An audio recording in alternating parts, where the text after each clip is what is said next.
pag-usapan natin ng sangre. Dahil hindi kami mawawala. Pamilyar kami sa kwento.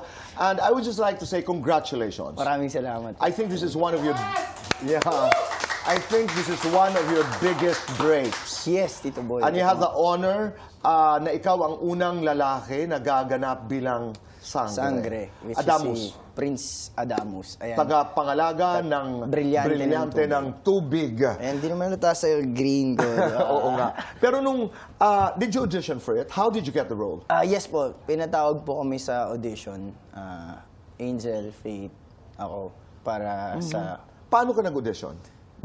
Actually, yung ibang role gusto ko rin pong i-audition. Ganun naman po pag dumadaan sa audition. Gusto ko yung mga characters na pwede sa akin, tinatry ko rin kung saan ako mag-fit in. Do you read for the role? Yes, or may Tito Boy. eksena na ibinibigay? Minsan, depende po kasi sa mga nagpapa-audition yan. Binibigyan ka ng eksena. No, in this case, para sa sangre. May pinabasa sila, tapos may pinagawang eksena. May ka-eksena ka o mag-isa ka lamang? Nung una ako lang po mag-isa, tapos nagkaroon, yung unang audition po kasi nun, fight scene agad eh. Tapos, yung mga sumunod na callback, parang may mga ka-eksena na, which is yung pair up. Ayan, may mga... Ano daw yung hinahanap nila? Sinasabi yon sa nag-audition? Wala naman. I'm asking these questions because marami ang nag-audition. Sa Amerika at sa ibang bansa, merong school, may mga classes para lang how to audition. Yes. Oo.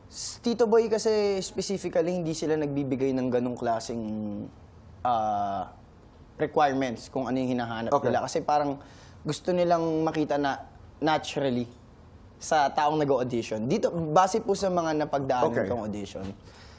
Including sangre? Yes, opo. Kaya ako po pag nag-audition, kapag hindi ko po nakikita yung sarili ko kagad dun sa role na yun, sinasabi ko na agad sa manager ko, kay Sir Tay, na Sir Tay, hindi naman ako para dyan eh. Parang ayoko nang gawin kasi magsasayang lang tayo ng panahon. Pero I will debate that.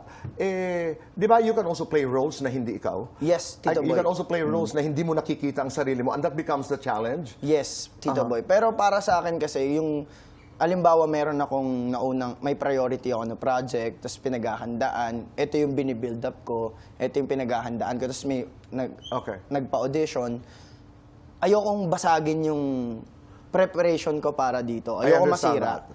Tapos pag may dumating na audition, tapos kailangan ko ulit mag-prepare, na hindi ko naman nakikita mag-fit in ako doon, pwede ko na ibigay yung... No, in that context, I understand. Pero doon sa, when you were auditioning for Adamus, Prinsipe, di ba, you were given action scenes. Ano yung ipinagawa? Gusto nila makita na marunong ka mag-martial arts? Ganon? Yes, gano'n na nga po. Yung talagang marunong at the same time, syempre kaya i-deliver yung emosyon na kailangan, na bit-bit ng character. Pinagkwekwentuhan natin pero hindi namin maintindihan.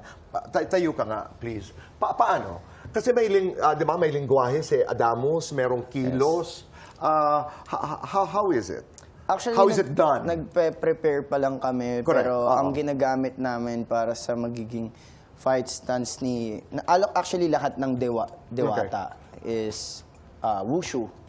Kahapon, parang first time kong nag-class ng wushu, yung mga stance nila is parang more on fluid. Ito yung mabagal, no? Mabagal. Traditional, Chinese traditional martial arts talaga siya. So, ano ang basic wushu stance? step? Parang stance, one. Tapos yung suntok, kailangan kailangan i-twist, kailangan diretso, kailangan relax and precise. Wala pang tatak na movement si Adamus? Binubuo pa lang po na. Lingwahe, wala pa? Wala pa naman. Oo, darating tayo doon. Pero during your audition, anong fight routine ang ipinagawa sa'yo? Sword fight, at saka, alam ko, sword fight lang talaga. Dahil magkakaroon ka ng mga sword fights in sangre. Yes. Marunong ka? Natuto na rin, at saka nag-aaral din ako. At saka may nagtuturo nung audition, ganon? Ganon? Bago po kami sumalang, may pina-prepare po sa amin na fight scene, na number. Tapos after nun, meron pong may magtuturo para gawin namin yung laban talaga. Ano yung forma ng sword fight? Di ba? Depende po. Meron siya kasing bandalawang hawak, meron din kung isa lang or pang spear. Dalawa. Patingin nga, pahiram nga. Kasi marunong ako nito eh. Dati nagtitrain ako ng mga actors. Hindi, totoo. Ayun. So, depende po. Meron pong ganito, meron din pong ganito. Kailangan kasi palaging prepared. Tapos yung stance, palaging balanse. Hindi pwedeng naka-lean forward, hindi pwedeng Dapat tayo lang. tayo. Hindi dito, Tapos hindi dito. ready po para kahit saang angulo, pwede ka. Galing naman. Gusto ko sana subukan, pero delikado. Delikado.